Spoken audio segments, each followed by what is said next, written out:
Galera, agora vamos aqui ver algumas questões da SpaceX propriamente dita de magnetismo e eletromagnetismo. Não são tantas assim, tá? Geralmente os assuntos se misturam. Magnetismo é uma matéria que costuma cair misturada com outros assuntos, mas em separado são as questões que vamos fazer hoje. Começando aqui por essa questão número 1. Joga na tela aí, pessoal. Vamos ler juntos. Ele fala então assim, ó. Duas espiras circulares concêntricas e coplanares de raios R1 igual a 2 π e R2 igual a 4 π são percorridos, respectivamente, por corrente de intensidade I1 igual a 6 A e I2 igual a 8. A intensidade ou módulo do vetor indução magnética no centro das esferas é O. E ela é dada pelo quê? Aí o meio é o vácuo e a permeabilidade magnética no vácuo é μ0 igual a 4π por 10 a menos 7 Tesla metro por ampere. Volta para mim. Galera, essa constante aqui geralmente você não precisa ter de cabeça, tá? Ela é que nem um 9 vezes 10 a 9 lá de força elétrica. Você acaba decorando, mas geralmente ele vai te dar esse valor. E cuidado também que o dia que o meio não for o vácuo, esse μ seria outro valor, que a questão teria que ter obrigação de te dar. Que você não tem que saber isso aqui, não. Tá fora do escopo da prova da SpaceX, tá? Então, o que eu tenho que saber é o quê? Você, na aula de eletromagnetismo, viu quais são os 3 objetos que a gente mais vai estudar para ver o campo produzido por eles ao ter passagem de corrente. O fio, a espira e o solenoide. Sendo que os que mais aparecem são o fio e a espira. Solenoide nem tanto, tá? Mas aparece também, mas nem tanto. E aí, o que eu tenho que saber também é que a gente aplica predominantemente aquilo que é ensinado pela maioria dos professores, inclusive por mim, como regra da mão direita, regra da mão espalmada, no caso em que eu vou fazer o quê? Associar este dedito à corrente e a ponta da minha mão vai ficar apontando para o local onde eu quero que o campo seja produzido. Não entendi. Se eu tenho, por exemplo, então aqui, uma espira, onde eu tenho, no caso, a corrente em sentido horário, e uma outra, onde eu tenho a corrente em sentido anti-horário. Para saber como fica o campo aqui no meio, eu uso a regra da mão direita.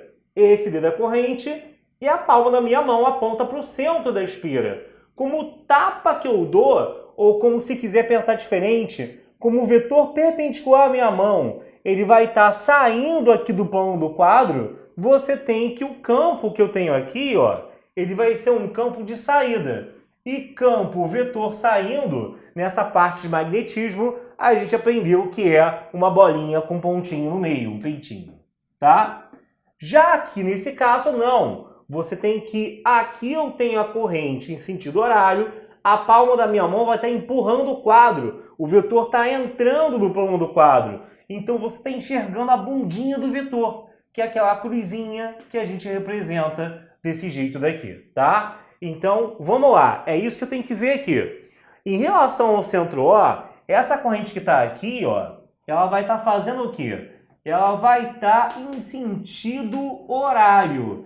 E se está em sentido horário, ó, pela regra da mão direita, o campo dela está empurrando o quadro, então está entrando no plano do quadro. Você vai ter que o B2, o B causado pelo I2, vai ser entrando no plano do quadro. Enquanto o B1 não. O B1 vai ser o quê? Ó, vem. Aí entra aqui, né? Ele vem a corrente. Aí entra aqui. Quando entra aqui, ela começa a circular em sentido anti-horário. Anti-horário, tá até ali exemplificado. A gente tem que o campo, ó, a palma da minha mão, tapa que eu dou, é de saída do quadro. Você tem um campo saindo, um vetor saindo do plano do quadro. É como se eu estivesse olhando para a pontinha aqui do giz, de frente, para a pontinha do vetor. Então, essa anotação, cuidado, que você não pode esquecê-la. Senão você fica muito preocupado em achar um módulo do campo gerado aqui no meio e acaba se esquecendo o quê? De saber se entra ou sai. E para que eu quero saber disso? Porque são vetores. Se eles estiverem aqui no mesmo sentido, ambos entrando, ambos saindo, você vai somar o módulo dos dois. Mas se um estiver entrando e o outro estiver saindo ou vice-versa, você vai pegar o de maior módulo e subtrair o de menor módulo para ter a resposta final pedida aqui. Além de saber também quem que vai vencer, né? Quem que vai perdurar. Se é o de maior módulo entrando ou se é de maior módulo saindo, para saber se a resultante é de saída ou é de entrada no plano do quadro. Tem que saber qual dos dois é o maior para saber quem vence, para saber se no final está entrando ou saindo do campo pelo B resultante, tá? Então você vai ter, no caso aqui, que... Lembra? O B da Espira, para quem não lembra, galera, ele é dado por aquela historinha, né? Mija no ralo, mija os dois no bidê, mas aqui é aquela do mija no ralo. Mija os dois no ralo. Eu, geralmente, quando era aluno, eu procurava também lembrar o seguinte. Basicamente, a diferença dessa fórmula para aquela do fio, né? Fora a usabilidade, a distância que eu vou usar, na forma de botar a mão para usar a regra, mas a fórmula nua e crua é que aqui tem um valor, quer dizer, lá no do fio tem um π, e aqui não tem esse π, né? Tá, lá é um d, né, de distância até o ponto, mas o principal é que aqui não tem o π, lá tem o π. E aí pensa que o círculo geralmente remete a coisas que usam o π por causa da área, do comprimento e tal, e que é justamente o contrário, justamente ele que não vai ter esse π aparecendo. Geralmente eu fazia isso para lembrar da fórmula ou para não confundir pelo menos ela com a outra, tá? Não sei se isso te ajudou, espero que tenha ajudado para você não se atrapalhar. E aí, mané, você vai ter o quê? Aí achar o B1 e o B2 e subtrair, né? Já que eles estão em sentidos contrários. O B1 vai ser μ0 vezes o I1, né? Que é de 6 amperes, sobre 2 vezes o raio 1, que é de 2π. Provavelmente 2π foi colocado aqui para já ajudar nos cortes, né? 2 vezes 2π já dá 4π, então isso corta direto com o de cima. Então você vai ter 6 vezes 10 a menos 7, não se esquecendo da unidade de campo que é Tesla, beleza? E aí vamos agora para o B2. O que você vai ter com o B2 aqui? Você vai ter μ0, 4π vezes 10 a menos 7, vezes o I2, que é, no caso, 8, vezes 2 vezes R, 2 vezes 4π, tá? Então, 4π corta com o de cima, 8 por 2 dá 4, né? E aí você vai ter 4 por 10 a menos 7 Tesla. Se tivesse no mesmo sentido, eu iria somar os dois. Como então, em sentidos diferentes, já deu para ver que o B1 tem maior módulo, logo eu sei que o valor será um menos o outro, e perdurando o que está saindo, que é o B1, né? O B resultante é o B1 menos B2. E como o B resultante é o B1 menos o B2, você vai fazer isso menos isso, né? Vai ficar, então, 2 por 10 a menos 7 Tesla, e sendo um campo saindo do plano do quadro, ok? O que vai dar aí, se eu não me engano, a letra A, tá bom? Você na frente aí, dá um print, galera. Essa questão já caiu igualzinha na EFON, não lembro quem veio primeiro, o ovo ou a galinha, mas segue aquilo que eu tenho te avisado. Cada vez mais as provas subindo o nível e provavelmente a da EFON é mais antiga, e aí a SpaceX foi lá, pegou a questão da EFON e colocou na sua prova. Não é uma questão nada demais, mas indica o que eu já te falei. As que são geralmente compatíveis a um nívelzinho, que dão uma pequena alavancada na prova, que são de outros concursos, eles têm habitualmente usado como provas, como questões da SpaceX, ok? Assim como na EFON, eles têm usado algumas de AFA ou de Escola Naval na prova da EFON. É sempre um nível acima, ele pegando alguma coisinha. Então, por isso que eu acho que você jamais deve dar mole de se preocupar só com o basicão, tá bom? Vamos seguir. Bom, meu irmão, vamos lá. Próxima questão aqui, a gente vai tratar, a gente tratou da espira como exemplo no caso anterior, e agora vai tratar do fio, né? Qual é o campo produzido por um fio que é percorrido por corrente.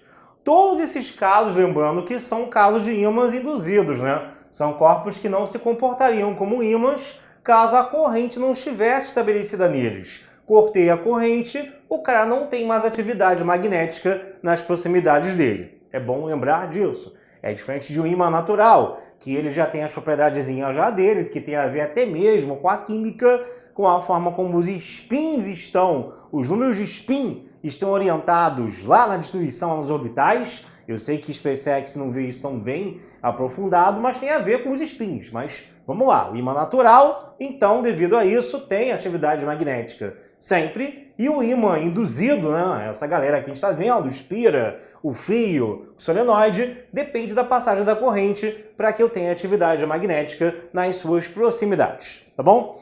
Vamos lá, bota aí na tela a questão. Ele fala o seguinte: dois fios longos e retilíneos 1 e 2, fixos e paralelos entre si, estão dispostos no vácuo em uma direção perpendicular a um plano alfa. O plano alfa contém um ponto C conforme representado no desenho abaixo. Os fios são percorridos por correntes elétricas constantes de mesmo sentido, saindo do plano alfa para o observador, né? Ponto. O fio 1 é percorrido por uma corrente elétrica de intensidade I1 igual a 6 A e o 2 por uma corrente de 8 A. O módulo do vetor de indução magnética resultante no ponto C, devido às correntes 1 e 2, dado, considere a permeabilidade magnética do vácuo igual a 4π por 10 a menos 7 Tesla metro por ampere. O de sempre, né? O Mi zero, aquele Mi padrão, tá bom? Volta para mim, volte para a luz. E aí, vamos lá, gente. Primeiro, sempre aquele revival, né? Que eu sei que essa matéria você já está desgastado, geralmente, na altura do ano, quando você começa a ver magnetismo. Então, vamos lá. Quando você tem um fio, cara, cuidado com os desenhos e com as abordagens das questões, que uma coisa é ver aqui o fio de frente, a corrente subindo ou descendo por ele, e o ponto onde eu quero calcular o campo do lado direito ou esquerdo dele. Outra coisa é a vista superior disso aqui, ó, tá o olhinho da pessoa.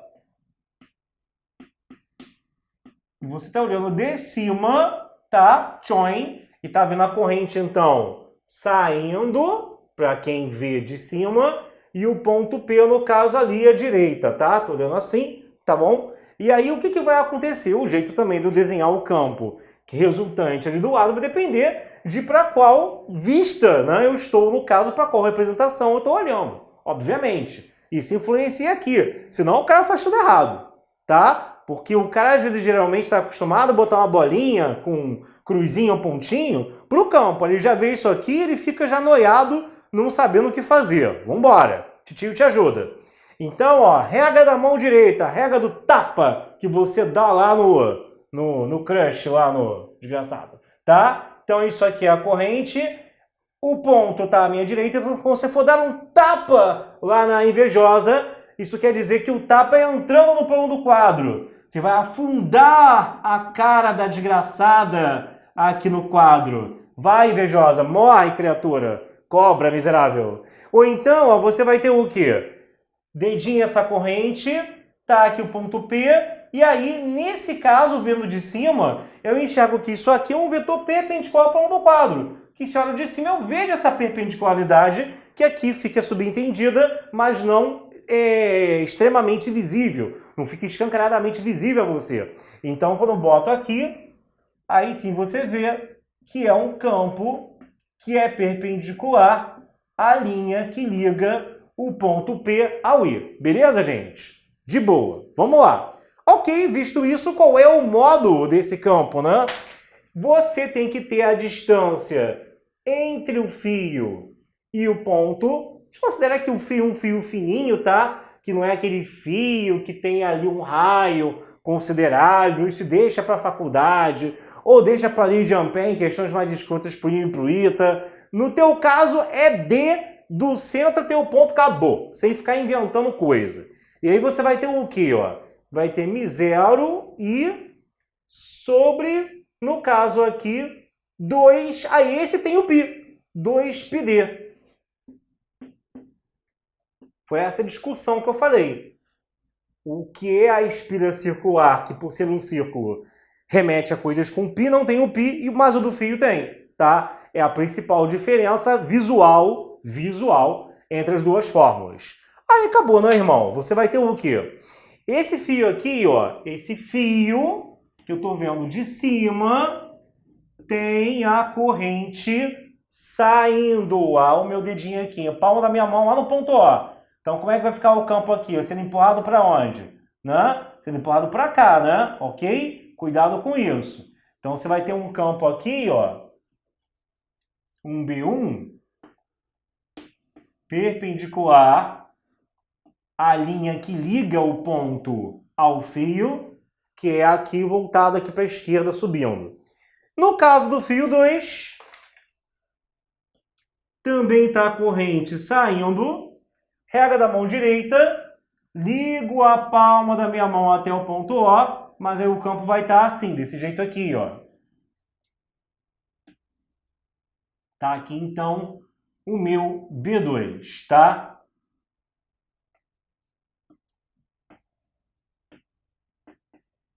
Cara, aí, primeiro, ele vai criar resultante entre esses dois. Já dá para enxergar que em algum momento eu vou fechar essa resultante fazendo Pitágoras, né?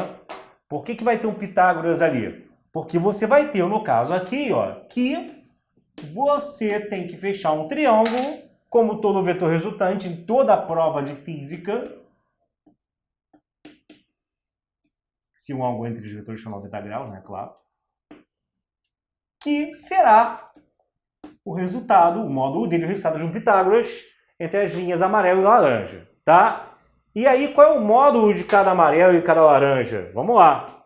O B1 vai ser o quê? μ0, 4π vezes 10 a menos 7 pelo I1, que é 6, sobre 2π pela distância, que também é 6. Ó, que beleza! Vai cortar coisa pra caramba, tá? Então aqui, ó, vai dar 2 vezes 10 a menos 7 o quê? Nome do carro que você vai ganhar quando passar. Um Tesla, tá? Aí depois vem o B2, né? O pessoal da medicina pode ser, né? Só paga 4 mil, 5 mil de mensalidade de curso presencial, né? É, meu amigo, Brasil. Vários Brasis, né? E aqui, ó, μ0, 4π vezes 10 a menos 7 vezes I2, 8, sobre 2π pela distância, que também é 8. Eba, professor Fortão, vou cortar várias coisas. Isso. E também acaba dando 2 por 10 a menos 7. Que louco, professor Fortão. Isso quer dizer que aquele triângulo ali vai ser o quê? Retângulo e isósceles, tá? Se o triângulo retângulo ao qual eu cheguei vai ser retângulo e isósceles, isso facilita a minha vida, né, seu professor Fortão? Sim, porque aí você vai ter o quê?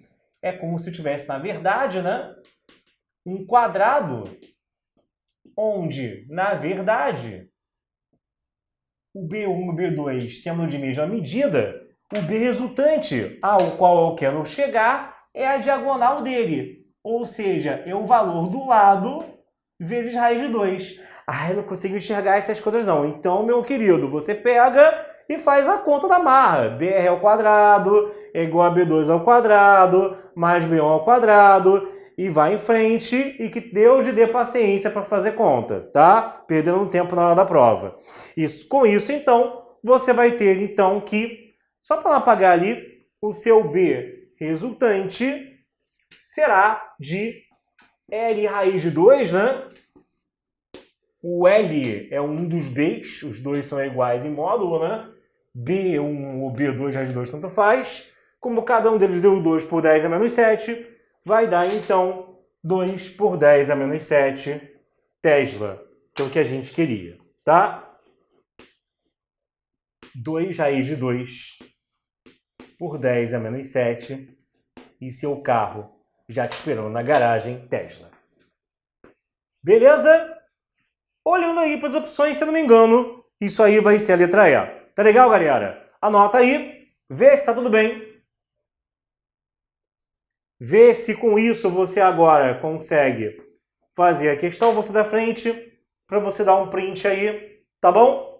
Na próxima, continuaremos com mais exemplos disso. Algumas questões conceituais, algumas questões conceituais também serão feitas hoje aqui. Valeu! Continuando aí, meus queridos, questão número 3. Outra questão aí, joga na tela, que você deve colocar aí 1000 asteriscos, que você também não pode errar essa daí. Questão conceitual, uma carga elétrica pontiforme. O que é carga elétrica pontiforme? É um pontinho, um grãozinho, uma partícula quase invisível no interior de um campo magnético uniforme e constante, dependendo de suas condições cinemáticas, pode ficar sujeita à ação de uma força magnética. Sobre essa força, pode-se afirmar que, primeiramente, galera, vamos aqui revisar um pouquinho o que foi visto disso na teoria. Sabemos que quando eu tenho uma carga elétrica, a força magnética exercida sobre ela, não confundam com aquela do Bill, que é o fio por onde passa uma corrente, que é lá na frente na matéria de eletromagnetismo, lá no final de eletromagnetismo. Isso aqui é o padrãozão visto até em colégio, né? Tem gente que a matéria de magnetismo em colégio é só isso aqui, mais nada. Que triste. Brasil, né, galera? É. E aí você vai ter o quê? E aí você vai ter que a força magnética é QVB seno θ, ou feliz é quem vê bem sem óculos, tá? Ah, mas eu tô acostumado a ver sem esse seno. Eu vou chegar lá. Mas a fórmula mesma é essa. A do módulo da força, né? Isso aqui é o módulo da força magnética. Porque isso aqui é um vetor. E é claro que além do módulo, ele tem direção e sentido. O módulo é dado por isso aqui, bebê. E a direção e o sentido? Direção e sentido são dados pela regra da mão esquerda. É claro que aqui já tem uma confusão, porque quanto mais aprofunda, aqui essas regras de mão podem dar confusão. Tem professor que explica isso aqui com a direita, eu acho meio arriscado. Pelo menos a maioria dos que eu conheço, inclusive eu mesmo, né, que eu acho que eu me conheço, né, senão estaria aqui numa disputa meio psicológica grave. Aí você vai ter o quê? Você vai ter que, eu geralmente explico para a força magnética, nesse caso, pela regra da mão esquerda, e lá na frente, quando chega em solenoide, em espira circular, no fio infinito, aí eu explico pela regra da mão direita, que é a regra do tá? Então, e para o caso do Bill também eu explico pela regra da mão esquerda, que eu só troco a velocidade pela corrente. Então, a regra é, faça bom vestibular. FBI é a minha mão aqui lindamente desenhada, só que não, né? Um perfeito artista de mãos, faça bom vestibular. E aí, você deve ficar ligado que no plano, né? Indo já para álgebra linear, a força magnética, ela se apresenta sempre simultaneamente, ela é um vetor que ela é simultaneamente perpendicular ao vetor campo magnético ou ao vetor velocidade. Isso porque, formalmente falando, a força magnética, na matemática, né, ela é resultado da carga multiplicada pelo resultado do produto vetorial entre V e B. Para quem é da escola naval também, que porventura está assistindo essa aula, é bom fazer esses comentários, né? Vai que o louco monta alguma questão em que o V e o B vêm com aqueles IJK, que são os vetores de direção unitários, né? Mas se você não é disso, calma, que eu não vou usar isso aqui. Se respira, calma. Foi só um comentário, caso, que eu estou sempre te preparando para o pior, né? Para a pior trolha possível. Ai, que isso, professor Fortão. E aí, o sentido que você obtém com a regra da mão esquerda vale dizer que a força, por exemplo, você tem o B e tem o V, e acha a força para cima, ela vai ficar de fato para cima caso a carga seja positiva. Porque se ela for negativa, aí aquilo que eu achei com a regra da mão esquerda, você vai, na verdade, inverter. Então, a carga sendo positiva, o sentido da força é dado pela regra da mão esquerda direto. Se a carga for negativa, o sentido é dado pelo contrário ao que eu achei pela regra da mão esquerda, ok? É sempre bom falar isso, vai ter uma outra questão que vai tratar disso. E aí, gente, em muitos casos, esse ângulo aqui, θ, é 90. Esse θ, olha só o desenho, é o ângulo entre a velocidade e o campo. Alguns confundem achando que é o ângulo da força com algum dos dois aqui embaixo, não é. A força vem do produto vetorial, que é um vetor perpendicular simultaneamente ao plano que contém os dois vetores originais, B e V. Então, o ângulo que está se medindo aqui é o ângulo entre o B e o V lá embaixo. Se esse ângulo for 90, a consequência é que seno de 90 é 1, e aí acaba que fica QVB vezes 1, ou seja, só QVB, tá? Que aí por isso que, de repente, por terem muitas questões que botam esse ângulo igual a 90, botam a velocidade e o campo perpendiculares, e você pode se habituar e acabar confundindo e achando que a fórmula é sempre assim, e não é. A original está ali. Cuidado para o dia que ele mudar. Fizer uma mudança tosca, uma mudança idiota. Botar que o teto é 30 e você vai lá, não sabe para que é o 30, acha que o 30 está de bobeira e usa isso daqui. Faz isso não. Se o teto for 0 a 180, o que significa o teto ser 0 a 180? Dois vetores formam um ângulo zero, ambos os casos eles estão na mesma direção, só que num eles estão no mesmo sentido e no outro eles estão em sentidos opostos, né? Aqui o ângulo é 180, é isso daqui, tá? É como se fosse um vetor, como se fosse não, né? É um vetor apontando para cá e outro para lá. Tchum. O ângulo é 180. Já quando é zero, os dois estão no mesmo sentido. Poderia até dizer também que eles são coincidentes. Eles estão ali na mesma direção, apontando para o mesmo lado. E aí, em ambos os casos, pelo fato do seno de 0 a 180 ser zero, seno de 0 a seno zero, isso aqui é um produto, se eu zero um deles, eu zero tudo. E aí a força magnética acaba dando zero, tá bom? E é sobre isso que a questão vai tratar. Joga aí na tela, querido. Jogando aí na tela, ele fala então o quê? Opções aqui. Sobre essa força, posso afirmar que tem a mesma direção do campo magnético se a carga elétrica tiver velocidade perpendicular a ele. Então vamos lá, joga aí na tela, letra A. Tem a mesma direção do campo magnético se a carga elétrica tiver velocidade perpendicular a ele. Pô, se a velocidade for perpendicular ao campo magnético, simplesmente a fórmula vai mudar para essa, mas não vai mudar o fato de que a força magnética é perpendicular tanto ao campo magnético quanto à velocidade. Só vai mudar, no caso, o módulo, né? Que seria multiplicado por um seno diferente de 1, mas a direção e o ângulo que ele forma com B e com V não vai mudar. Você não vai ter o F paralelo ao B, que é o que ele está querendo dizer aí. Então tá errado, tá bom? Letra B. É nula se a carga elétrica estiver em repouso. É a opção mais simples, causa até estranheza, mas é, né, gente, né? Se a carga elétrica estiver em repouso, se a velocidade for zero, ou se a carga for zero, se não existe carga, ou se o campo for zero, se não tiver campo ali, né? Força magnética sem um campo presente não é força magnética. Se algum desses três for zero, a força é zero. É a letra B. Só que o cara pode estranhar que ele falou tanta coisa mais psicodelicamente trabalhada nos demais itens, que o cara fica meio que na dúvida, né? Meio noiado aí, meio desconfiado. Vamos ler as outras. Letra C. Tem máxima intensidade se o campo magnético e a velocidade forem paralelos. Volta aqui pelo contrário. Se eles forem paralelos, a força magnética é zero. Tá errado. Volta para a questão. Letra D. É nula se o campo magnético e a velocidade forem perpendiculares. Claro que não. Acabamos de ver que um ângulo igual a 90 fala que a força é igual a QVB. E ainda mantém a questão aí, editor, na tela. Tem a mesma direção da velocidade da carga elétrica? Então essa força tem a mesma direção da velocidade? Não. Volta para cá. A gente acabou de ver que a força magnética, ela não sendo zero, vai ser sempre perpendicular tanto ao campo quanto à velocidade, tá? Então ele falou umas besteirinhas aí, e o que é pior, a mais evidente que a letra B, de repente você não marca, eu já vi alunos não marcando, achando que estava fácil demais e ficando com uma desconfiança aí infundada, tá bom? Então decora isso daqui, lembra somente que se a carga for negativa, você vai botar a força para baixo, contrária ao que saia pela regra da mão esquerda. Beleza, queridos? Vamos seguir.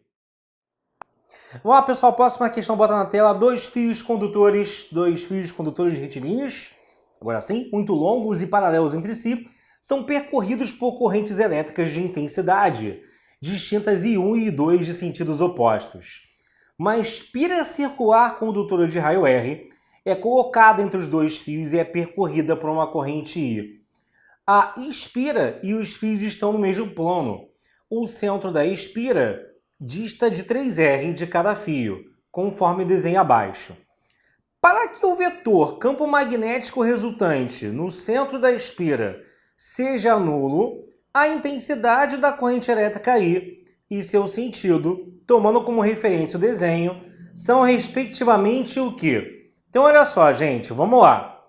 Então, aqui eu quero o sentido, né, da corrente que eu tenho que ter na espira circular do meio para que a resultante do campo magnético no ponto O, aqui no meio, seja zero.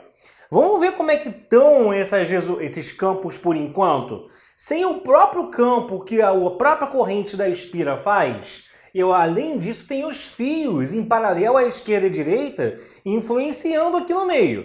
E o que eles já estão fazendo? Eles estão se anulando? Não estão se anulando. Cuidado para não achar que eles estão se anulando, já que a distância ela é a mesma, mas também ninguém falou que a corrente era igual, né? E mesmo que fosse, porque o problema é que aqui eu vou ter o quê? Vamos ver. Tem que analisar isso. O campo aqui, ó, pontinha na minha mão no centro O, tá entrando no plano do quadro. Então eu teria um B1, né, devido à corrente 1, entrando ali. Vou colocar aqui bem discretamente, para depois não atrapalhar com o B da espira que eu vou marcar. E aí, devido à regra da mão direita também, corrente para baixo, palma da minha mão entrando, você vai ter um B2.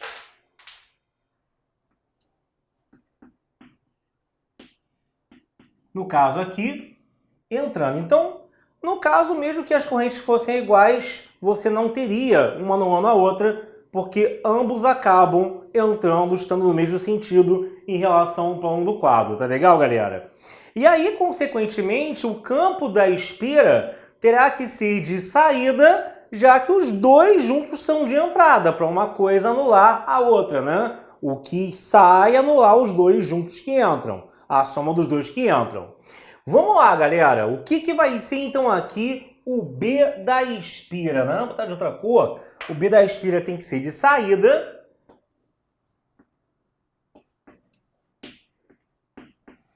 E esse B da espira será dado por μ0i sobre 2r, tá? Esse campo, para ser de saída, tem que ser o quê? Ó, com a corrente sentido anti-horário, querido. Com isso, você vai ter o quê? Aí, galera, o B1 mais o B2 tem que ser igual ao B da espira. E aí é só substituir, né? Fica μ0 e 1 sobre 2π vezes 3r mais μ0 e 2 sobre 2π vezes 3r, tudo isso igual a μ0i sobre 2r. Esses μ0 eu posso cortar, que eles vão ficar em evidência de cada lado ali, então morre todo mundo aqui. O 2 embaixo também, e aí vai sobrar o quê, né? Vai sobrar ali um i1 mais i2 sobre o mesmo denominador. O R pode cortar também, né? Tá presente em todo mundo. Vai sobrar, então, um I1 sobre 3π mais um I2 sobre 3π, dando I. Ou seja, você vai ter que o I será I1 mais I2 sobre 3π. Beleza? Então, com isso, você vai ter, no caso aqui, que a gente terá esse módulo com a corrente em sentido anti-horário, o que eu estou vendo aqui que é o gabarito é a letra E, tá bom? Então, pessoal, vê se tudo bem aí, marca a opção, tá? E vamos para a próxima. As questões, então, de eletromagnetismo, você tem que estar dominando a regra da mão direita, e dominando e não se confundindo com as formas do fio e da espira, sendo que solenoide ainda não pintou por aqui, ainda nessa sequência, tá bom? Vamos seguir. Valeu! Bom, galera, a próxima questão número 5. Vamos ler aqui juntos. Figura abaixo representa um fio condutor homogêneo, rígido, de comprimento L, massa M, que está no local onde a aceleração da gravidade tem intensidade g. O fio é sustentado por duas molas ideais, iguais, isolantes, e cada uma de constante elástica K. O fio condutor está imerso num campo magnético uniforme de intensidade B, perpendicular ao plano da página e saindo dela, que age sobre o condutor, mas não sobre as molas. Uma corrente elétrica I passa pelo condutor e, após o equilíbrio do sistema, cada mola apresentará uma deformação D. Então, olha só, minha gente, no caso aqui, o que acontece? Volta para mim. Essa questão aqui não é uma questão difícil, é uma questão até simples de equilíbrio, mas que está aqui, claro, porque caiu na SpaceX, óbvio, e para te mostrar que você não deve dar mole com eletromagnetismo, porque tem muita fórmula extra, tem aquela fórmula da fé induzida, lembra? Tem aquela especial do BLV, tá? Se você não está lembrando, volta lá na aula, dá uma olhadinha, o que esse cara está falando, volta lá na aula de teoria. E tem também a fórmula da força magnética, não sobre uma carguinha, e sim sobre um objeto, sobre um fio percorrido por uma corrente. É uma regra quase parecida com a regra da mão esquerda clássica, só que lá era faça bom vestibular, F, B e V. Onde tem o V, eu vou trocar por um I. E outro detalhe importante, lá quando você usava a regra da mão esquerda, quando era uma partícula, para determinar para onde a força apontava, você ainda tinha que se atentar ao fato do que, caso a carga seja positiva, era o que eu achava mesmo com a regra da mão e fim de papo. Caso a carga fosse negativa, eu tinha que inverter aquilo que eu tinha encontrado com o dedinho. Se o meu dedinho apontava que a força magnética estava para cima, iria, na verdade, ficar para baixo. A força ia ficar, na verdade, para baixo. Isso não ocorre quando uso a versão que é para um fio percorrido por corrente, que é o BIL. F, B e I. Eu troco o V por I. É o que eu achar mesmo, acabou. Não existe inversão, tá? É aqui o I, ponto final. Quando você mostra a fórmula de forma lusitana, bem ali cadenciada, você chega a essa conclusão, que não é o caso agora. Eu quero que você aceite Jesus, tá? Então, aqui eu tenho F, B e I, e vamos lá. O B está de saída, mas a corrente, ela tá, no caso, para a direita. F, B e I. B saindo e o I, ele tá para a direita. Então, a força magnética vai estar para onde, galera? Ela vai estar para baixo. Então, a força magnética que vai estar agindo na barra,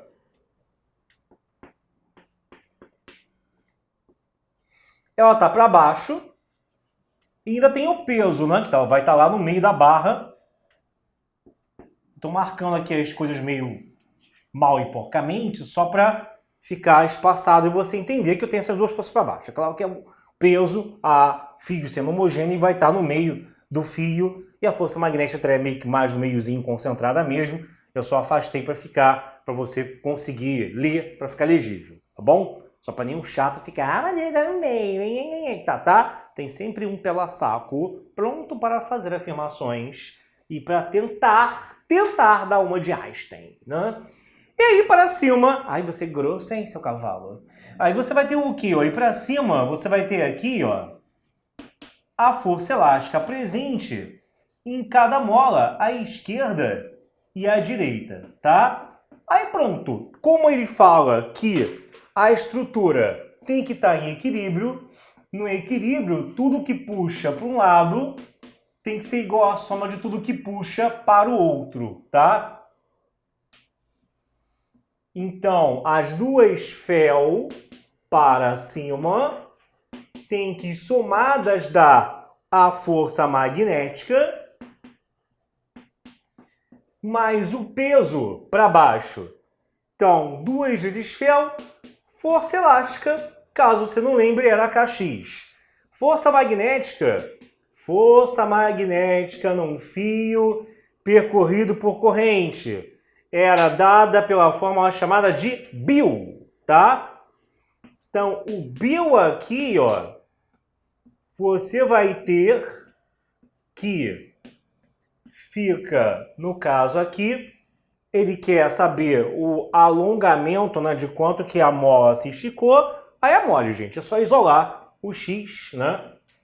Passo 2k para cá. Então a questão ela é só para ver se o cara realmente lembra dessa versão do Bill, que às vezes fica meio que no limbo do esquecimento. E também se o cara sabe correlacionar minimamente, o mínimo do mínimo, com dinâmica, né? Com a parte de equilíbrio, na verdade. Ok? Isso aí será, se eu não me engano, a letra D de dado, ok? Então, marca aí a letra D de Deus e vê se está tudo bem. Não esquece dessa fórmula. Coloca lá no seu bisuário, se você ainda não colocou, que é mega importante, que é a força magnética por um fio percorrido por corrente. E aí a regra para determinar para onde a força aponta é uma regra da mão esquerda adaptada. F, B e I, que vinha de faça bom vestibular, ok? Não esquece isso não, tá? Um abraço, próxima questão tá vindo. Bom, a próxima é bem legal, vamos ler aqui juntos, número 6. Numa espira-condutora triangular equilátera, sublinho equilátero aí, rígida e homogênea, com lado medindo 18 centímetros e massa igual a 4 gramas, circula uma corrente elétrica aí de 6 amperes, no sentido anti-horário. A espira está presa ao teto por 2 cordas isolantes, sublinho isolantes, ideais e de comprimentos iguais, de modo que todo o conjunto fique em equilíbrio num plano vertical. Na mesma região existe um campo magnético uniforme de intensidade B igual a 0,05 Tesla, que atravessa perpendicularmente o plano da espira, conforme indicado no desenho abaixo. Ele deu aí o cosseno de 60, o seno de 60 e quer saber a tração em cada corda. Volte para mim. Beleza. Galera, essa questão aqui, ela parece amedrontadora, mas não é nada disso. Que na verdade, o que vai acontecer? Bom, é claro que eu terei em algum lugar aqui o peso agindo, né? Porque o que acontece? Você tem aqui uma massa e o que vai acabar acontecendo é que esse peso vai estar no centro de massa desse triângulo. Até aí tudo bem. Que a gente sabe que ele sendo equilátero é o baricentro do triângulo. Mas isso nem vai entrar em contestação na questão, isso nem vai entrar no caso em uso, tá? Fiquem tranquilos, tá bom? Porque você vai ter o quê? Tá? Operador, tá tudo bem aí, né? Tá? Se estivesse morrendo ali, tava tossindo, eu falei, não tosse em cima de mim não. Não, tempos modernos. Então você vai ter o quê? Aqui, querido, você vai ter o seguinte.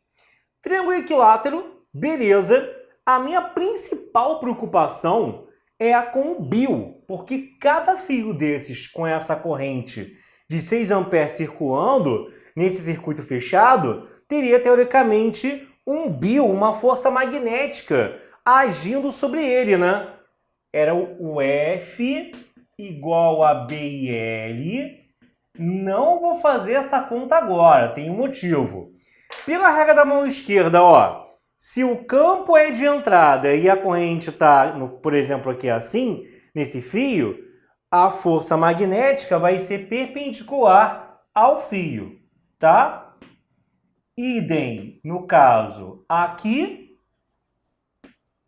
e idem aqui.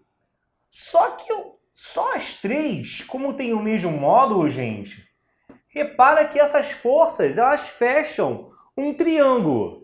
Eu sei que eu não tenho apenas 3 forças agindo na figura como um todo, mas vamos pensar só nessas forças magnéticas que eu tenho aqui, vindo de cada fio, e que eu sei que em módulo, né? Direção e sentido não, mas em módulo são iguais, porque é o mesmo comprimento, é a mesma corrente e é o mesmo B, que é de 0,05 Tesla. Se eu posiciono elas aqui assim, ó, o que você vai perceber? Você vai ter que usar o teorema das 3 forças para perceber o que eu estou te falando agora, tá? E o teorema das 3 forças falava o quê? Que eles vão fechar um triângulo, tá? Entre si. E aí a resultante das 3 é 0. Peraí, como assim? Eu não estou vendo isso não, hein? Olha só. Cara, se aqui é 60, aqui também é 60. Porque são ângulos que são o quê? São correspondentes. Como o ângulo aqui é 90 como um todo, esse pedacinho aqui vai ser o que, galera? Vai ser de 30 graus. Idem lá do outro lado. Então você tem uma que está na vertical totalmente, tem uma outra que forma 30 graus com ali a horizontal, e tem uma outra que também acaba formando 30, né? Que isso aqui forma 30, que também forma 30. Eu só não desenhei para ela atravancar aqui toda a sua figura. Mas ela também está formando 30 graus com a horizontal. Se aqui é 30, aqui também é. Aqui também é. No final, esse ângulo aqui é de 60 graus. No final, como as três forças têm o mesmo módulo, você acaba formando um triângulo equilátero e acaba formando um triângulo, que é o mais importante. Você fecha um triângulo com essas três forças, ok? E aí, a resultante delas é zero, ou seja, no final, a contribuição delas para o equilíbrio dessa figura é nenhuma, porque elas têm resultante nula. As forças que provêm da corrente passando pelos três fios. A resultante entre elas é zero, entre elas. Faltam as demais forças envolvidas. Então, por isso que nem preciso calcular isso daqui. Não vou usar mesmo. Nem precisarei calcular. Beleza, então vai sobrar o que, gente? Sobram as duas trações para cima e o peso aqui do triângulo que vai ter em algum lugar do centro de massa dele para baixo, né? Vai ficar um negócio meio que assim. Tração, tração e peso. É isso? É. Eu querendo fazer 1000 contas com a força magnética, não precisa. Então fica só 2T igual a P. Como ele quer saber, no caso aqui, qual é o valor da tração, acabou, né? A tração vai ser, no caso aqui, ó, P sobre 2, ou seja, é a massa, que em quilos seria o quê, né? 4 por 10 a menos 3 quilos. Cuidado que aqui ainda está em gramas, né? O enunciado. M vezes G dividido por 2, tá bom? Então, você vai ter, no caso ali, o quê? 2, né? Porque o 4 corta com 2. Aqui vai dar 10 a menos 2. 2 por 10 a menos 2 são 0,02. Então, a tração a qual eu quero chegar é de 0,02 newtons. Pronto. Com isso, você tem a tração que ele estava pedindo. O que nas opções dessa versão de prova que temos aqui é a letra B de bola, né? Lembrando que sempre tem várias cores, né? Com ordens de gabaritos diferentes. Tá? Tudo bem, galera? Tranquilo? Claro, se eu precisasse projetar, aí o que aconteceu, né? Se eu projetasse na horizontal, se eu não tivesse essa sacada, eu ia ver que o Fx, a projeção na horizontal dessa força, seria igual a dessa, uma apontando para a esquerda e outra para a direita. As duas teriam que se anular. E aí acabaria que eu iria projetar na vertical essas duas, né? Se eu projetasse na vertical, querido, vocês já apagaram aqui, perdão, vocês já copiaram, já printaram aqui, printa que eu vou apagar. Printou? Só para matar a curiosidade, né, do pessoal que fala, não veria isso nem de jeito nenhum, né? Ia falar outra coisa, tá? Então seria o quê? No eixo Y, você teria que, para baixo, eu teria o peso e uma das FM,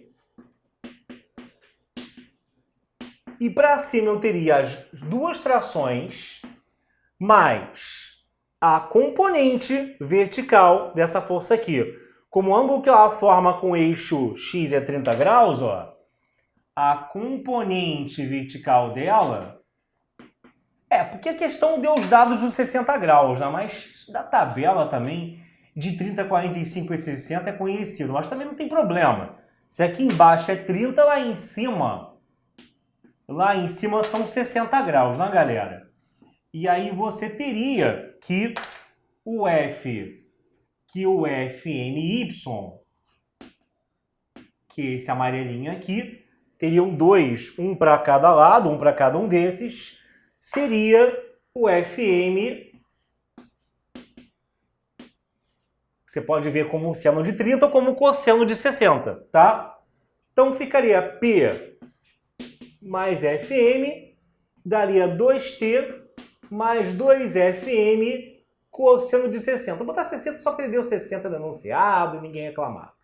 Mas aí, meu amigo, de toda maneira, como cosseno de 60 é meio, aí ia ficar, ó, 1 meio vezes 2 dá 1, corta um com o outro, né? Aí ia ficar FM de um lado, um outro FM do outro, eles iam acabar se cortando, e aí eu seria levado ao mesmo lugar de antes, ou seja, que 2T é igual a P, tá? Você chegaria ao mesmo lugar, talvez com mais ou com maior ou menor dificuldade, mas chegaria, tá bom?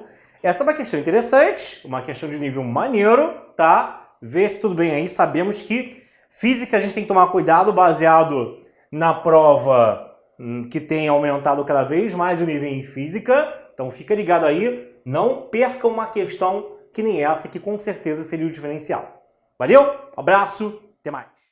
Bom, galera, continuando aqui, questão número 7, na tela agora, dois fios A e B, retos, paralelos e extensos, estão separados por uma distância de 2 metros. Uma espira circular de raio igual a π sobre 4 metros encontra-se com seu centro O a uma distância de 2 metros do fio B, conforme desenho abaixo. A espira e os fios são coplanares e se encontram no vácuo. Os fios A e B e a espira são percorridos por correntes elétricas de mesma intensidade e igual a ampere, com os sentidos representados no desenho. A intensidade do vetor de indução magnética resultante, originado pelas três correntes no centro O, da espira será de quanto? E deu de novo a permeabilidade magnética do vácuo, tá? Ok? Então ele quer saber, então aqui, volte para mim. Ele quer saber então qual que é o campo magnético resultante aqui no centro O dessa espira. Ou seja, novamente, é uma questão já parecida com outras que fizemos, já viu que eles adoram essa questão aqui, e que você vai ter a contribuição dos dois fios paralelos, cada um fazendo o seu campo aqui no centro, esse A aqui no centro, esse B aqui no centro, e a própria espira em si, com essa corrente passando em sentido, no caso anti-horário, fazendo um campo aqui no meio. O que eu tenho é que não dar mole com as fórmulas que eu vou usar para o módulo de cada campo, e não errar se ele está entrando ou saindo do quadro. Então vamos lá, regra da mão direita, que é a regra do tapa. Então você vai ter o quê? Ó? Corrente para baixo, palminha da mão aqui, a minha mão vai estar saindo. Você vai estar saindo, o campo é de saída aqui do plano do quadro.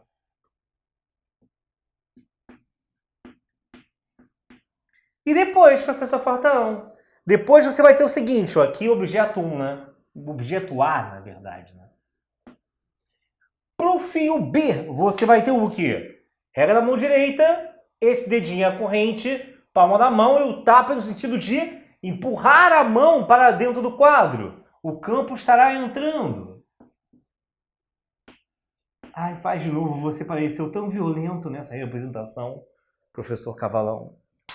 E finalmente, né, aqui, com a corrente em sentido anti-horário, você vai ter que, ó, o campo estaria saindo aqui, o campo gerado pelo espelho. Eu vou botar aqui de qualquer maneira, tá? Mas você sabe que lá dentro, vou botar aqui dentro, senão alguém vai falar, por que era fora? Né? Tá saindo. Se botar tudo junto no centro, não vai dar para você enxergar o que está acontecendo, tá? E aí pronto, então a soma do B da espira com o BA tem que dar o B aqui, no caso do fio B, né? Não tem que dar a soma não, né?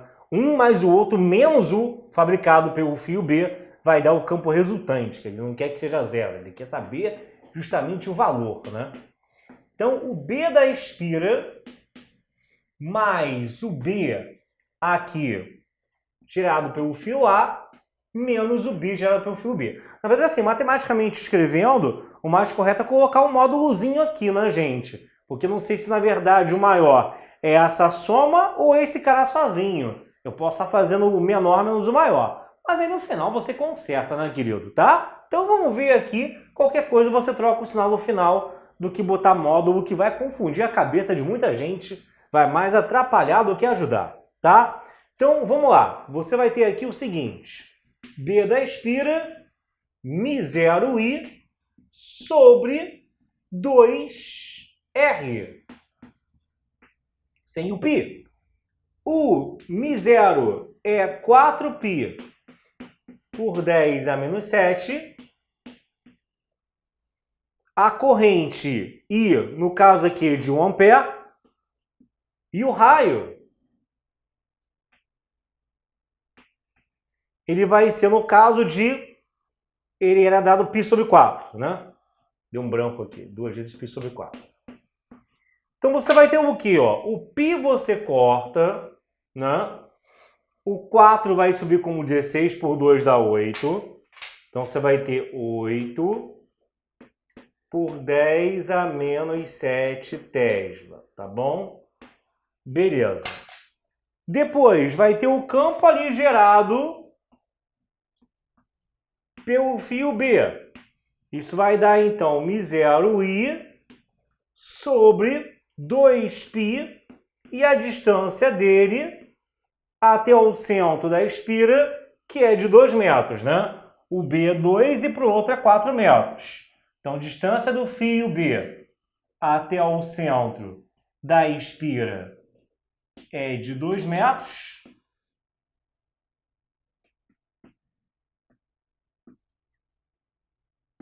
Enquanto a distância do fio A até o centro da espira é de 4 metros. Beleza? Não vamos dar mole com isso. Pega então aqui. Só para o pessoal mais atrapalhado não ficar depois perguntando de onde que saiu cada distânciazinha. Então pronto, minha gente. Feito isso daqui, beleza. Então você vai ter que ali, o I é 1 de novo, o μ0 é o 4π por 10 a menos 7. A distância ali embaixo é 2, que com 2π da fórmula dá um 4π, onde ambos se cortam, tá? Dá só um 10 a menos 7 Tesla sozinho. E, finalmente, o gerado pelo fio A, que eu vou representar de azul de novo, você vai ter, então, o que ali, ó? Vai ficar, vou botar direto, tá? 4π por 10 a menos 7, pelo I, que é 1, sobre 2π, o dA, que é 4. 2π vezes 4.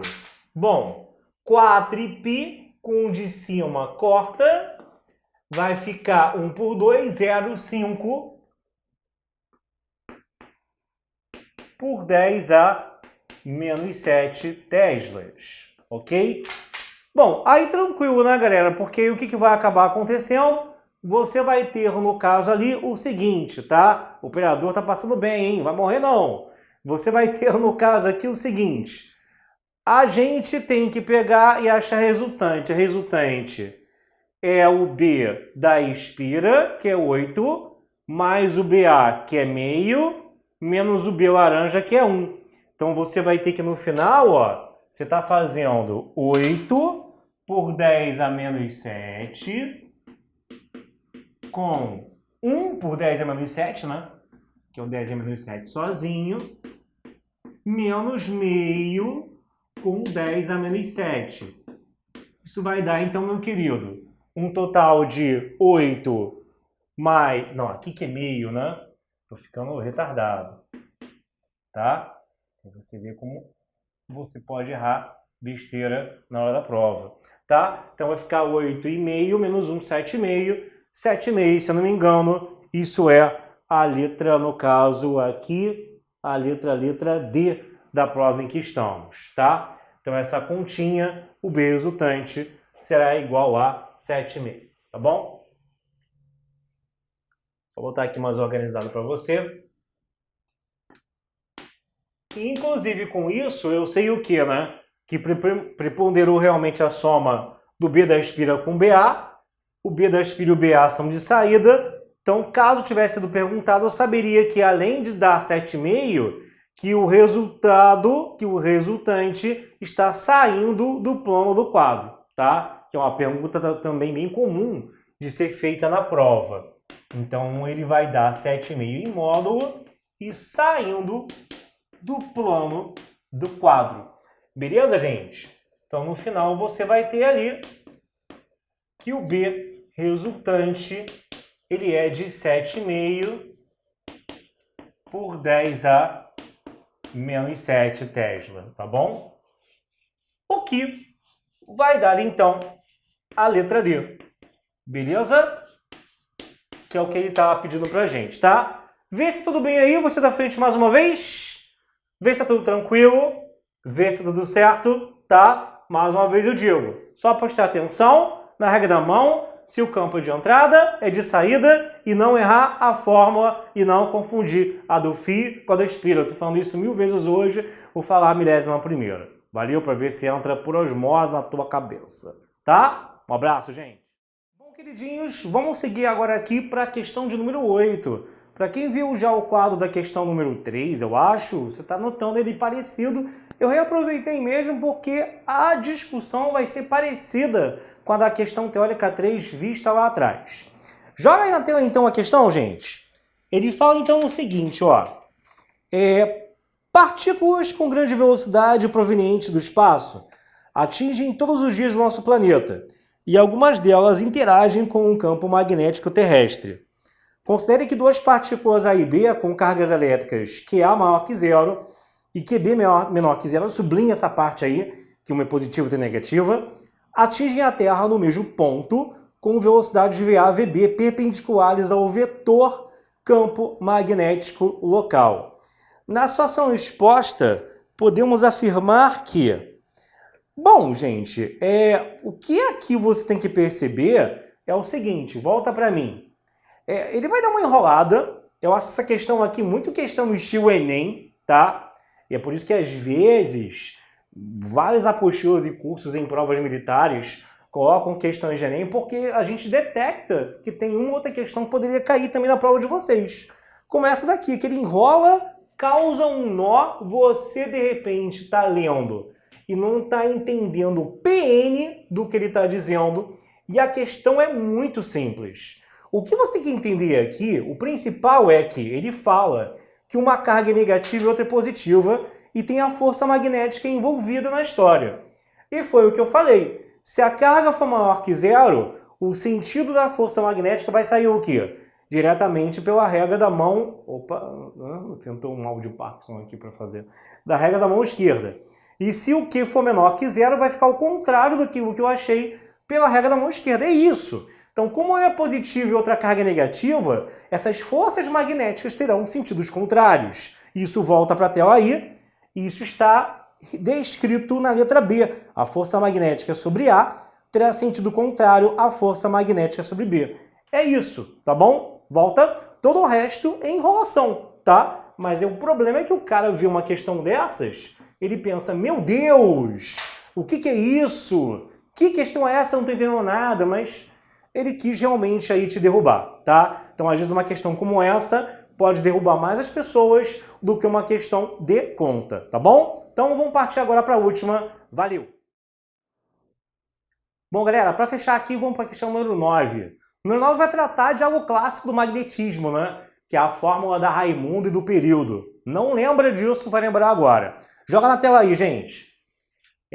Tá assim, sob a ação exclusiva de um campo magnético uniforme de intensidade 0,4 Tesla, um próton descreve um movimento circular uniforme de raio 10 milímetros, num plano perpendicular à direção desse campo. A razão entre a sua massa e a sua carga é de 10 a menos 8 kg por Coulomb. A velocidade com que o próton descreve esse movimento é de... Volta para mim. Então, o que você vai ter aqui? Bom, você tem aqui que a massa pela carga é de 10 a menos 8, que o campo é de 0,4 Tesla e que o raio é de 10 milímetros, né? Galera, isso aqui é o basicão que até no Enem da vida pode cair. O Enem mexeu com o ego e com o brio da galera da SpaceX, né? Então, amigo, se você errar essa aqui, você está deixando a tropa de concorrentes passar à tua frente. E isso você não permitirá, tá? Então você tem que o quê? Lembrar que, na situação em que eu tenho uma partícula de carga aqui em movimento circular uniforme sobre a ação aqui de um campo magnético, pela regra da mão esquerda no meu caso, no meu exemplo, ó, faça bom vestibular, faça bom vestibular. O B está saindo, o V está para a direita, a F estaria para baixo, realmente fica para baixo, porque o Q é positivo, lembra? Que se fosse negativo teria inversão. Então ele vai começar aqui a adotar, a desviar, no caso aqui, o sentido, até que ele entre aqui em ciclo, numa trajetória circular, e a força magnética, isso que era importante, atuava como resultante centrípeta do movimento. Para quem não lembra da consequência disso, dá para eu deduzir de novo, mas eu queria que você soubesse já de cabeça. A força magnética ali vai atuar como resultante centrípeta. Então fica QV bem sem óculos igual a mv2 sobre R, né? Lembra que o QVB, se é no teto, tem esse bizu, né? Quem vê bem sem óculos. Só que, em geral, nas questões, esse ângulo aqui é o ângulo entre quem? Entre o V e o B, tá? Não é com nenhum deles com a força, entre o V e o B. E o ângulo entre o V e o B, geralmente, ó, como tá o V para a direita e o B saindo, ele é um ângulo de 90 graus, tá? Ele é um ângulo perpendicular, um é perpendicular ao outro. E se é um de 90, é igual a 1. Então, pelo fato disso aqui ser igual a 1, em muitas das questões que são feitas por vocês, acaba que você vai ter que fica só QVB na prática, na esmagadora maioria das questões. E aí você vai trocar o V, né? Vai cortar o V com o V ao quadrado do outro lado, aí acabou, né? Isolou R, ficava R igual RQB, né? Igual a MV, e aí você teria R igual a MV sobre QB, tá? Que muitos decoram, muitos mentalizam como Raimunda, minha vizinha, que boa, tá? Nos anos 90 seria outra coisa no lugar de boa, mas devido à moral, os bons costumes e os cancelamentos, vamos adotar Raimunda, minha vizinha, que tá? Beleza? Então você vai ter o quê? Ó, Raimunda, minha vizinha, que boa.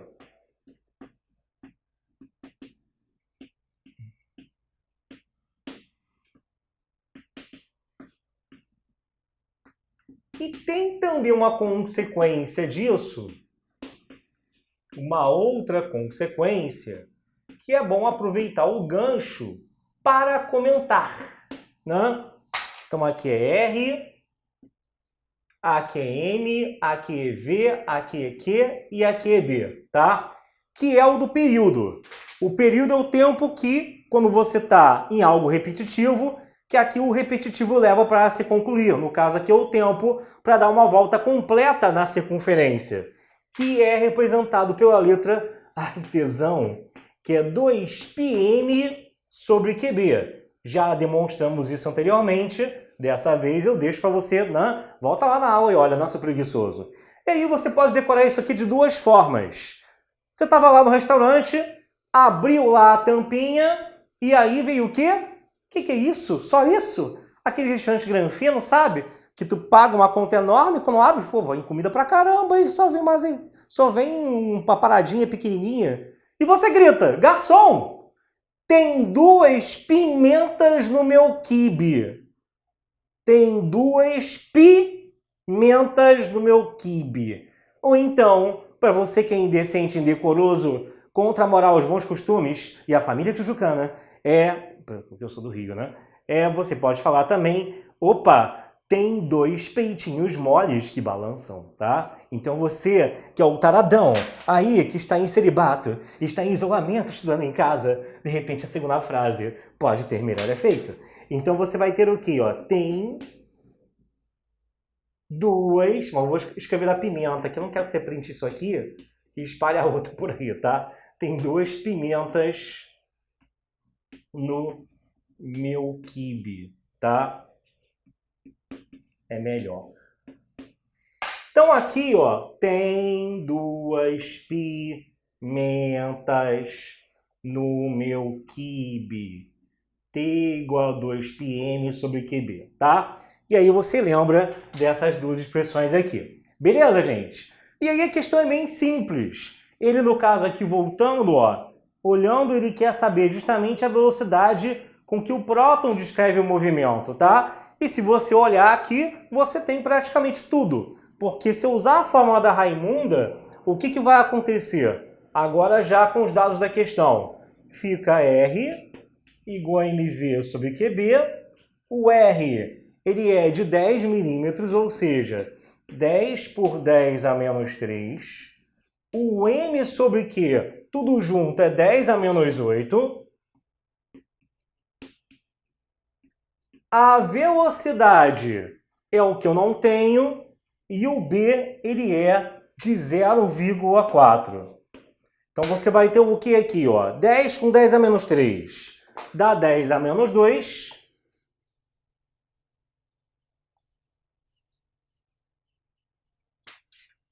Fica então 10 a menos 2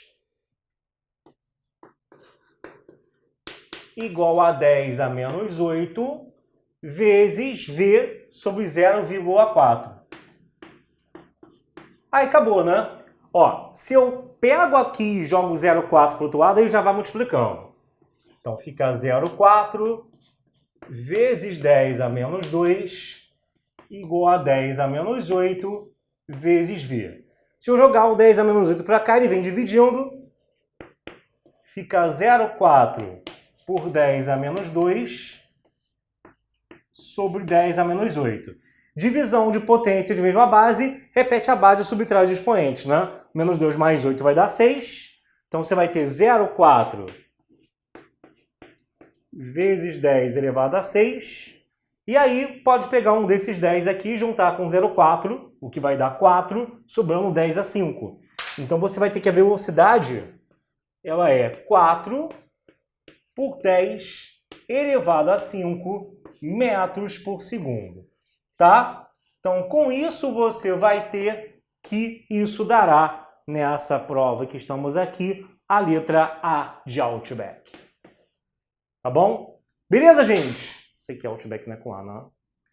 Vê se tá tudo ok, porque essa questão aqui é padrão, tá, cara? Você não pode errar. Aproveitei e fiz umas revisões aqui para te ajudar, para ver se você não dá mole, que essa aqui é realmente inaceitável que você erre essa questão. A fórmula do período nessa situação em que eu tenho movimento circular e a fórmula do raio nessa situação em que eu tenho movimento circular é realmente inaceitável que você erre questão com isso, tá bom? Então, encerramos por aqui nossa revisão dessa parte. Depois, futuramente, teremos mais questões, como sempre. Um forte beijo, bons estudos e tchau, tchau.